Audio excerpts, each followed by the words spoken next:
أعوذ بالله من الشيطان الرجيم. قل هذه سبيلي أدعو إلى الله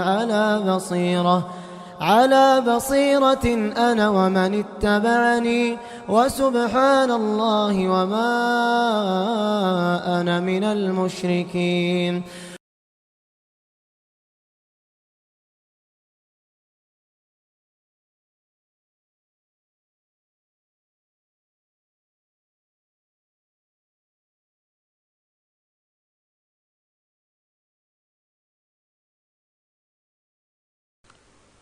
إن الحمد لله نحمده ونستعينه ونستغفره ونعوذ بالله من شرور أنفسنا ومن سيئات أعمالنا. من يهده الله فلا مضل له ومن يضلل فلا هادي له، وأشهد أن لا إله إلا الله وأشهد أن محمدا عبده ورسوله. أما بعد، فأعوذ بالله من الشيطان الرجيم. يا أيها الذين آمنوا اتقوا الله حق تقاته ولا تموتن إلا وأنتم مسلمون. يا أيها الناس اتقوا ربكم الذي خلقكم من نفس واحدة وخلق منها زوجها وبث منهما رجالا كثيرا ونساء، واتقوا الله الذي تساءلون به والأرحام إن الله كان عليكم رقيبا. يا أيها الذين آمنوا اتقوا الله وقولوا قولا سديدا يصلح لكم أعمالكم ويغفر لكم ذنوبكم، ومن يطع الله ورسوله فقد فاز فوزا عظيما. فإن خير الحديث كتاب الله، وخير الهدي هدي محمد صلى الله عليه وسلم، وشر الأمور محدثاتها، وكل محدثة بدعة، وكل بدعة ضلالة، وكل ضلالة في النار. فأعوذ بالله من الشيطان الرجيم. ولقد خلقنا الإنسان ونعلم ما توسوس به نفسه ونحن أقرب إليه من حبل الوريد. إذ يتلقى المتلقيان عن اليمين وعن الشمال قعيد، ما يلفظ من قول إلا لديه رقيب عتيد. وجاءت سكرة الموت بالحق ذلك ما كنت منه تحيد. ونفخ في الصور ذلك يوم الوعيد. وجاءت كل نفس معها سائق وشهيد. لقد كنت في غفلة من هذا فكشفنا عنك غطاءك فبصرك اليوم حديد. وقال قرينه هذا ما لدي عتيد. ألقيا في جهنم كل كفار عنيد مناع للخير معتد مريب.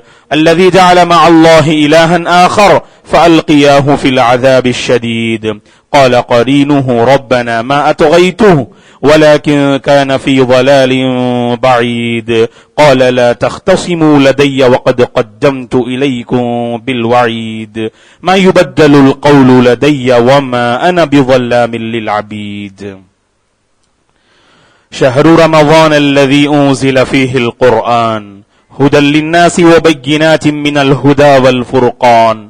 فمن شهد منكم الشهر فليصم، ومن كان مريضا أو على سفر فعدة من أيام أخر.